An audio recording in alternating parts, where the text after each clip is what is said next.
السلام عليكم ورحمة الله وبركاته، أسعد الله أوقاتكم. وصفتنا لليوم هي كيكة الأرز على طلب الأمهات اللي ما يتوفر عندهم الطحين الخاص، فهذه تغني عن الطحين لو بشيء بسيط. وأنا أيضا عملتها لأن حاليا لا يوجد عندي دقيق. أولا نحضر الأرز ونطحنه بالمطحنة، ثم ننخله بالمصفاة نصفيه حتى يبقى ناعم.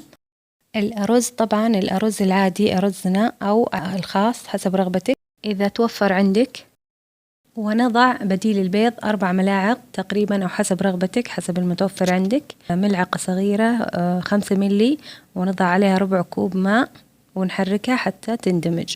وهذه معانا المقادير: كوب من النشا، وملعقة فانيليا، وملعقة صغيرة بيكربونات صودا، وإصبع زبدة، ونصف كوب من الأرز المطحون.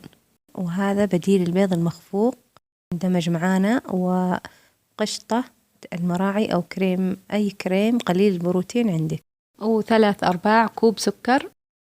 نضع السكر والزبدة في إناء كبير ونخفقهم بالخلاط الكهربائي أو باليد، بالسلك عادي أي شيء، المهم يندمجوا مع بعض وتصبح مثل الكريمة.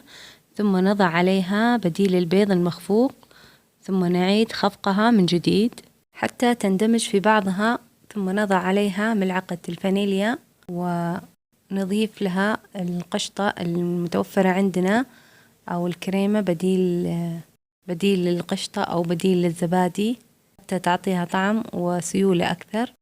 عبوة كاملة أو نصف العبوة حسب الرغبة، أو ممكن نضع ملعقتين فيلادلفيا، أو ملعقتين سور كريم، أو ملعقتين أو 3 كريمة بيتي كروكر أو اللي يتوفر عندك، ونخلطهم مع بعض حتى يندمجوا. ثم نبدأ بخلط الأرز مع النشا، أو ممكن ننخلهم مع ملعقة باكنج صودا صغيرة، نخلطهم جيدا، ثم نضيفهم على الخليط السابق بالتدريج مع الخلط بهدوء.